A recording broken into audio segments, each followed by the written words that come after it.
আর্থিক দুর্নীতি মামলায় এবার আইপ্যাক ডিরেক্টরকে গ্রেফতার এনফোর্সমেন্ট ডিরেক্টরেটের।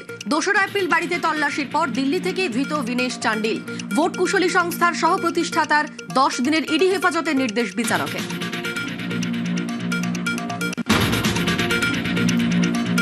বাংলার সব আসনে তিনিই প্রার্থী, রবিতে বার্তা নরেন্দ্র মোদীর। সোমে পাল্টা তোপ মমতা বন্দ্যোপাধ্যায়। आप सब मेरे लिए मोदी है, ये सभी उम्मीदवार ये भी मोदी है।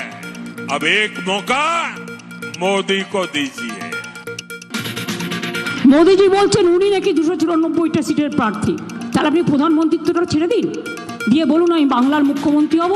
আগে দিল্লিটা সামলান, তারপরে বাংলার দিকে তাকান। ভোট প্রচারে শাহী হুঁশিয়ারি, দুর্নীতি থেকে সিন্ডিকেট রাজ, তৃণমূলকে কড়া আক্রমণ, পাল্টা হুঙ্কার মমতার। भतीजे को बताकर जाता हूँ, तेरे भ्रष्टाचारियों को जेल की सलाखों के पीछे डालने का काम करे। তৃণমূল চোর, তুমি সাধু। তোমার নেতারা কয়লার কত টাকা তোলে, হলদিয়া বন্দরের কত টাকা তোলে, সৌজন্যতার খাতিরে আমি নামগুলো নাইবা বললাম। বাংলায় ভোট প্রচারে এসে বুলডোজার হুঁশিয়ারি যোগী আদিত্যনাথের। প্রতিবাদে চড়া সুর মমতা বন্দ্যোপাধ্যায়। কালকেই বলে গেছে উত্তরপ্রদেশের মুখ্যমন্ত্রী মহাশয়, উত্তরপ্রদেশের মতো এখানে বুলডোজার চলবে। আমি বুলডোজারে বিশ্বাস করি না, আমি মনুষ্যত্বে বিশ্বাস করি, আমি সাম্প্রদায়িক রাজনীতি করি না।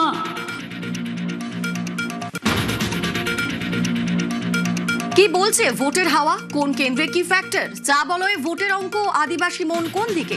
ডুয়ার্স থেকে বিশ্ব মজুমদারের সঙ্গে দেখুন ভোটের ভবিষ্যৎ, বিকেল 5:30টায়।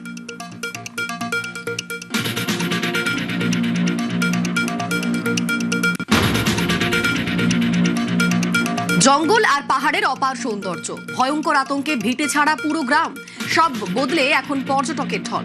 দেখুন কেমন আছে বাংলা আজ পুরুলিয়ার অযোধ্যা, সন্ধে 7:30। Headlines